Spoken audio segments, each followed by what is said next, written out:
بسم الله الرحمن الرحيم وبه نستعين. اليوم بإذن الله راح أقول لكم عن الحل الجذري والنهائي لمشكلة البدانة والسمنة. اليوم راح نحط النقاط على الحروف. اليوم أقدم لكم أحدث ابتكاراتي اللي بإذن الله راح تحل مشكلة البدانة إلى الأبد. نظام مدته أسبوع واحد فقط، وهو نظام مشعل لتصحيح الشهية.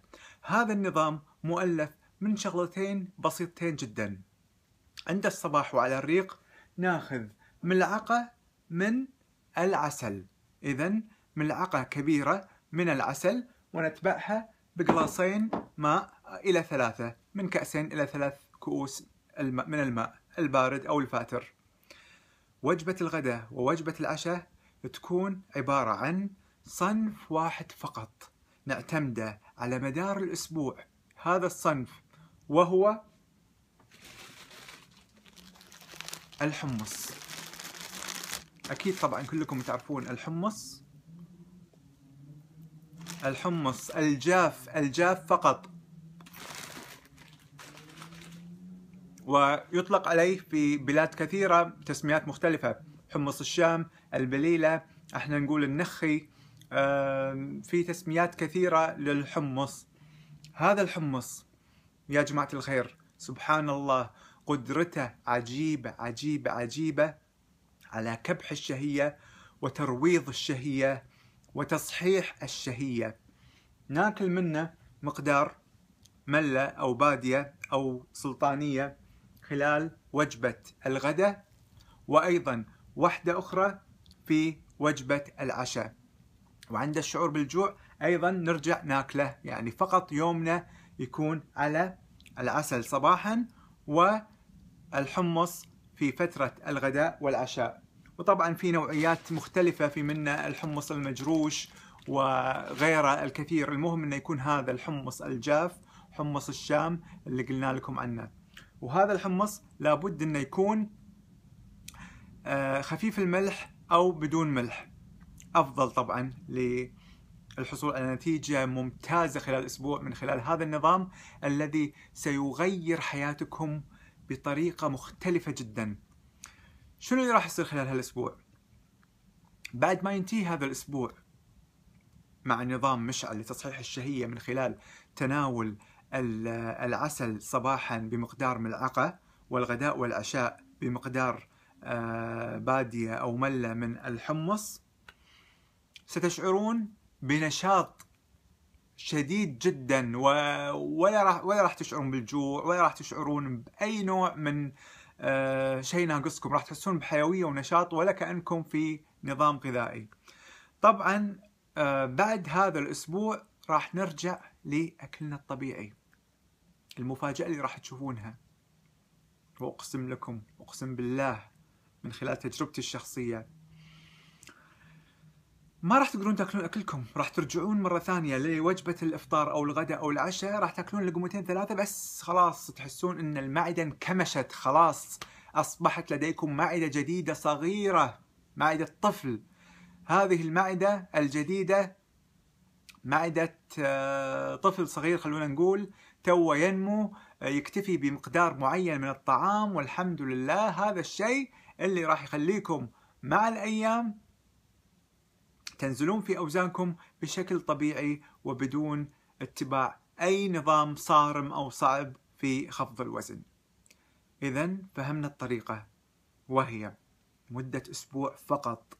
الإفطار على الريق يكون ملعقة عسل، والغداء والعشاء يكون الحمص أو حمص الشام المجفف والمحمص طبعا. خلونا نقول بعض الفوائد التي ممكن نحصل عليها من خلال الحمص. أولا، الحمص يحتوي على الدهون والكربوهيدرات والألياف والسكر والبروتينات والحديد والفوسفور والمنغنيز والنحاس والزنك والمغنيسيوم والبوتاسيوم والسيلينيوم والكالسيوم وفيتامين بي وفيتامين 2 وفيتامين 6 وحامض الفوليك. هذه بعض المحتويات للحمص. فوائد الحمص العلاجية للإنسان. خلونا نذكر بعض الفوائد العلاجية للإنسان غير الهدف الأساسي اللي قلناه، وهو كبح الشهية وتصحيح الشهية. من فوائد الحمص العلاجية أنه دقيق للقروح الخبيثة، علاج للحكة، التخلص من أوجاع الرأس، شافي لليرقان، علاج للاستسقاء، يفتح سدود الكبد، تحسين عمل الطحال، يفتح حصى المثانة، يفتت حصى الكلى، مدر للبول. ومن فوائد الحمص السحرية أنه منشط للأعصاب ومنشط للمخ ويجلو النمش، وينفع في العلاج من الأمراض الصلبة، ويعالج وجع الظهر، ويصفي اللون، وعلاج بحة الصوت، ويسخن الجسم البارد، ويقطع الأخلاط الغليظة، ويقلل امتصاص الكوليسترول الضار، ويخفض مستوى الكوليسترول، وعلاج سرطان القولون، ومفيد جدا في حالة إنقاص الوزن وترويض الشهية. وقيل قديما أيضا في كتب علماء العرب أنه مصحح للشهية،